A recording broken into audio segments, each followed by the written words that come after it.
नमस्कार मैत्रिणींनो, secret kitchen मध्ये तुमचं स्वागत आहे। आज मी तुम्हाला दाखवणार आहे श्रावणी घेवड्याची भाजी। चला तर मग बघूया श्रावणी घेवड्याची भाजी। इथे मी कढई ठेवलेली आहे। कढई गरम झाली, त्यामध्ये साधारण एक छोटा चमचा तेल घालून घ्यायचं आणि इथे पाव किलो श्रावणी घेवडा अशा प्रकारे मी हाताने मोडून घेतलेला आहे। तुम्ही चाकूनी कापून घेतला तरी चालेल। तर तो आता तेलामध्ये थोडा 2 मिनिटं परतून घ्यायचा आहे। असा घेवडा तेलामध्ये परतून घेतल्यामुळे भाजी वाफेवर लवकर शिजते।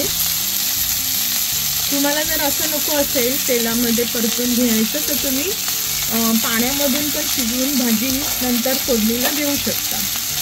तर मी इथे तेलामध्ये 2 ते 3 मिनिटं परतून घेणार आहे।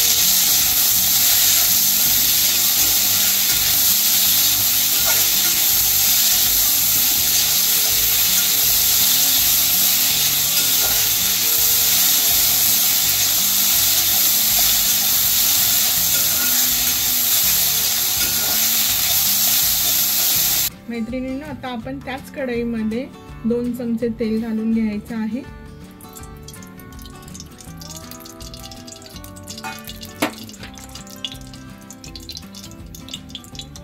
आता त्यामध्ये अर्धा चमचा जिरं, अर्धा चमचा राई,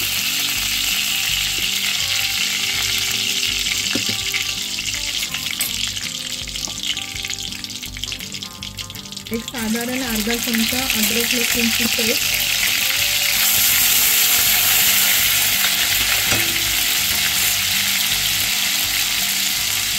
7 ते 8 पानं कढीपत्त्याची। इथे मी एक मोठा कांदा कापून घेतलाय, तो घालून घ्यायचा।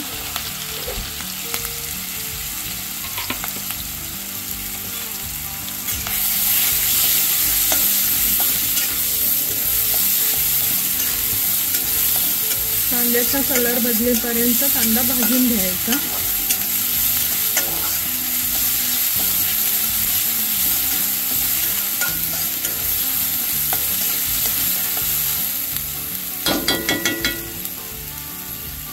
कांदा भाजलेला आहे। आता त्यामध्ये 2 मीडियम आकाराचे टोमॅटो घालून घ्यायचे।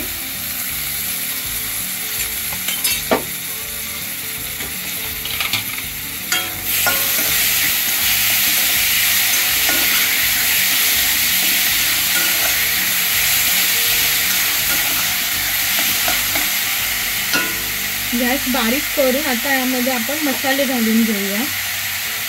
त्यामध्ये एक छोटा चमचा हळद, साधारण एक अर्धा चमचा धने पावडर,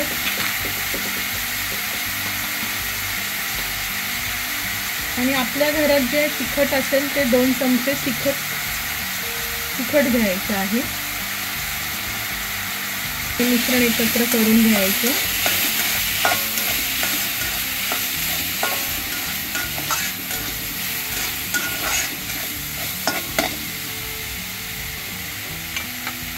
आता त्यामध्ये आपण तेलामध्ये ही भाजून घेतलेली घेवड्याची भाजी ती घालून घ्यायची आणि हे सर्व एकत्र करायचं।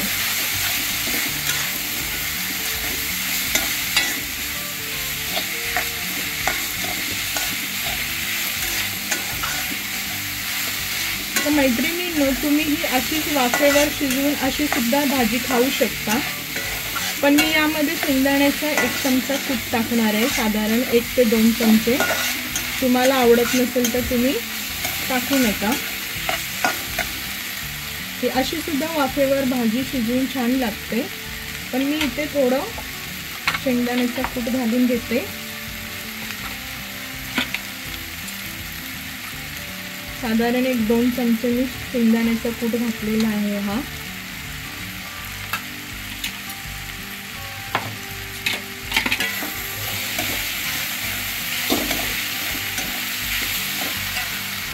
आता ही अशी भाजी आपण बारीक गॅसवर झाकण लावून शिजवून घ्यायची आहे मंद आचेवर। पण त्यामध्ये मला आवडतात म्हणून मी थोडे अख्खे शेंगदाणे सुद्धा घालून घेणार आहे। आणि आता ही भाजी आपण 5 ते 10 मिनिटं मंद आचेवर झाकण लावून शिजवून घेऊया।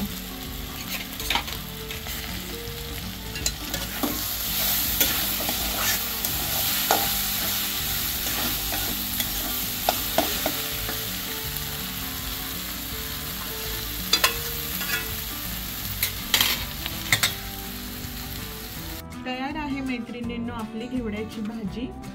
एकदा नक्की करून बघा, आवडल्यास लाईक करा, शेअर करा आणि माझ्या चॅनलला सबस्क्राईब करा।